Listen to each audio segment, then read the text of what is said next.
ফরহাদ মাঝার বাংলাদেশের একজন অন্যতম তাত্ত্বিক, লেখক, সাহিত্যিক, বুদ্ধিজীবী।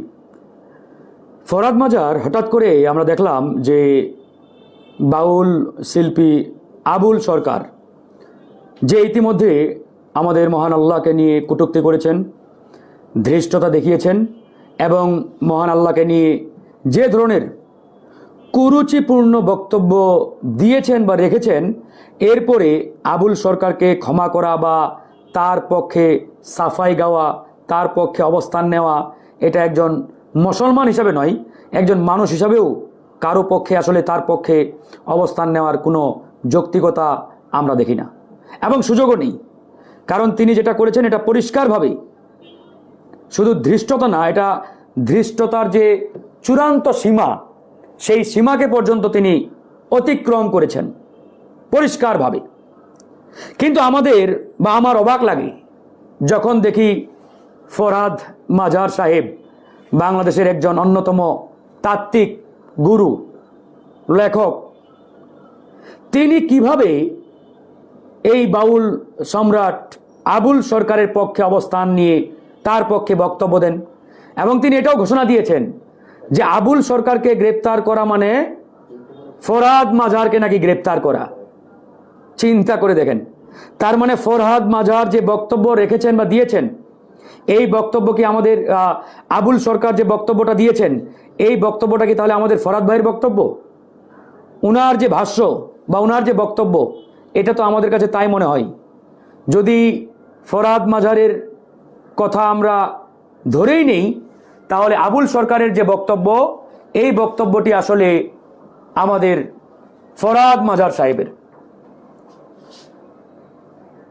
আমরা সবসময় একটা কথা বলি যে আমরা বাক স্বাধীনতায় বিশ্বাস করি। গণ অধিকার পরিষদ সবসময় বাক স্বাধীনতা, অবাধ স্বাধীনতা, মুক্ত স্বাধীনতায় বিশ্বাস করে। আমরা কারো স্বাধীনতায় হস্তক্ষেপ করতে চাই না, বাধা দিতে চাই না। কেউ যদি কারো বাক স্বাধীনতায় বাধা দেয়, হস্তক্ষেপ করে, প্রয়োজনে আমরা তার বিরুদ্ধেও কথা বলি, রুখে দাঁড়াই, প্রতিবাদ করি। তবে আমাদের মনে রাখতে হবে যে বাক স্বাধীনতা মানে এটা নয় যে আপনি যা ইচ্ছা তাই করবেন।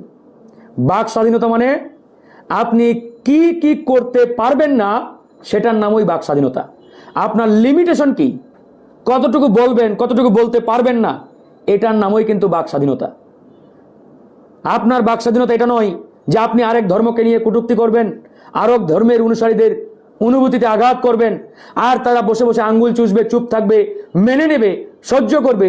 এটা তো হতে পারে না। আজকে একটাবার আপনারা চিন্তা করেন, একই জায়গায় একজন মুসলমান যদি অন্য কোনো ধর্মের ধর্মীয় দেবতাকে নিয়ে বা তাদের ঈশ্বরকে নিয়ে যদি এরকম কটূক্তি করতেন, বাংলাদেশে এতক্ষণে কি হইতো? পুরো তুলকালাম কাণ্ড ঘটে যাইতো, ভূমিকম্প শুরু হয়ে যাইতো।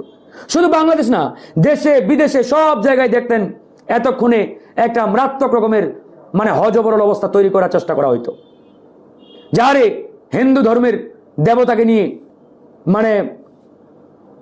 ধর্মীয় অনুভূতিতে আঘাত করেছে, ধৃষ্টতা দেখিয়েছে, কুরুচিপূর্ণ বক্তব্য দিয়েছে, কিংবা খ্রিস্টান ধর্মের ঈশ্বরকে নিয়ে এই ধরনের সীমা লঙ্ঘনকারী বক্তব্য দিয়েছে, দেখতেন দেশি বিদেশি চক্রগুলো এতক্ষণে একবার তুলকালাম কাণ্ড ঘটিয়ে দিত।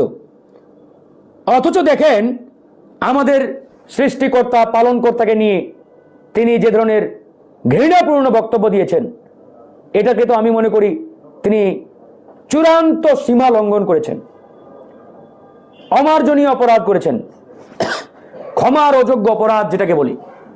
এই অপরাধের কোনোভাবেই তিনি ক্ষমা পেতে পারেন না। এই অপরাধগুলোর বিচার যদি না হয়, তাহলে ভবিষ্যতে দেখবেন এইরকম অপরাধ আরো অনেকে করার দুঃসাহস দেখাবে এবং এই অপরাধগুলো তারা কিন্তু এরপরে আরো করার, ধরেন যে তাদের মধ্যে একটা উৎসাহ কাজ করবে। এই জন্য আমরা বলেছি যে এই ঘটনার বিচার অবশ্যই হতে হবে, সর্বোচ্চ শাস্তি নিশ্চিত করতে হবে, উদাহরণ সৃষ্টি করতে হবে, যাতে ভবিষ্যতে কেউ কারো ধর্মীয় অনুভূতিতে আঘাত করার দুঃসাহস না দেখায়। আমার আসলে আজকে বক্তব্যটা মূলত যারা এই বাউল আবুল সরকারের পক্ষে ইতিমধ্যে দাঁড়াচ্ছেন, বক্তব্য দিচ্ছেন, আপনারা আসলে কোন অ্যাঙ্গেল থেকে, কোন দৃষ্টিকোণ থেকে এই বাউল সম্রাটের পক্ষে দাঁড়াচ্ছেন? গতকালকে আমরা দেখেছি জাতীয় নাগরিক পার্টি এনসিপি তারাও এই বাউল সম্রাটের বা বাউল শিল্পীর পক্ষে অবস্থান নিয়েছেন, স্টেটমেন্ট দিয়েছে, বিবৃতি দিয়েছে।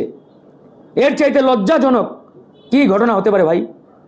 একজন ব্যক্তি একবারে প্রকাশ্যে দিবালোকে একটা ধর্মের মানে অনুভূতিতে সরাসরি আঘাত করেছে। এরপরেও জেনে বুঝে আমি যদি তাদের পক্ষে অবস্থান নেই, তাহলে বুঝতে হবে ভিন্ন এজেন্ডা বাস্তবায়নে আমরা কাজ করছি। একবারই পরিষ্কার। এবার আসেন, এই বাউল শিল্পী যে ধরনের বক্তব্য ইতিমধ্যে দিয়েছে, এটা তো সবাই আপনারা দেখেছেন, সারা পৃথিবীর মানুষ দেখেছে, বাংলাদেশের মানুষও দেখেছে।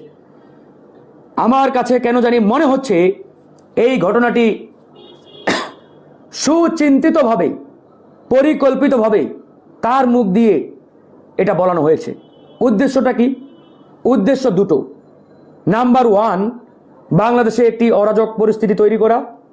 আর উদ্দেশ্য নাম্বার টু, এই অরাজকতার মধ্য দিয়ে আগামী ফেব্রুয়ারিতে যাতে নির্বাচন না হয়, নির্বাচনটি যাতে বিলম্বিত হয়, নির্বাচন যাতে যথাসময়ে অনুষ্ঠিত না হয়, সেই স্বার্থ হাসিল করা। তাহলে কারাই কাজটি করছে?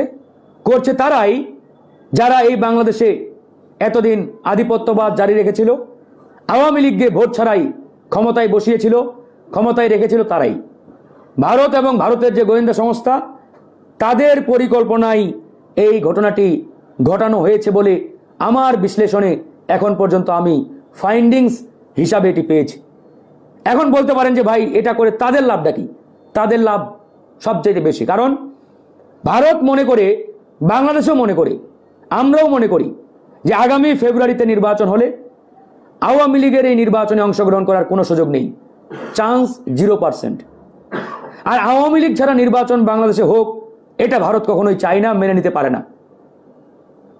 সেই জায়গা থেকে ইন্ডিয়া মনে করে নির্বাচন যদি বিলম্বিত হয়, 6 মাস 1 বছর পিছিয়ে যায়, তাহলে আওয়ামী লীগকে নির্বাচনে অংশগ্রহণ করানোর সমূহ একটা সম্ভাবনা রয়েছে, এবং তার জন্য যা যা করার ইন্ডিয়ার জায়গা থেকে সেটা তারা করবে। এই জন্যই মূলত তারা এত তাড়াতাড়ি নির্বাচনটা হোক এটা চায় না। এখন বাংলাদেশে অরাজকতা তৈরির সবচেয়ে বড় অস্ত্রটা কি? অস্ত্র হচ্ছে এই যে ধর্মের কার্ড, ট্রাম্প কার্ড এটাকে বলি আমি। এই ধর্মের খেলা শুরু করলেই দেখবেন অরাজকতা শুরু হবে, মারামারি, হানাহানি, এটা নিয়ে একটা কেওয়াস। আর এরকম পরিস্থিতি তৈরি হলেই কেবল নির্বাচন বিলম্বিত করার সুযোগ তৈরি হবে। তো এটি ইন্ডিয়া সুপরিকল্পিতভাবে ঘটানোর চেষ্টা করছে। আমরা এটা নিয়ে অ্যাওয়ার আছি, সতর্ক আছি, সজাগ আছি। মনে রাখতে হবে এটা নিয়ে কেওয়াস করা যাবে না। তবে যে ব্যক্তিটি ইতিমধ্যে গ্রেপ্তার হয়েছেন, আবুল সরকার, নামটার মধ্যেই দেখেন আবুল, মানে এর মধ্যে যে আবুলই আছে এটা কিন্তু বোঝা যায়। এবং তাকে দিয়ে এটা যে ভারত করিয়েছে এটাও কিন্তু একবার স্পষ্ট প্রতীয়মান। তাই এই আবুলের পক্ষে দাঁড়ানোর কোনো সুযোগ কারো নেই।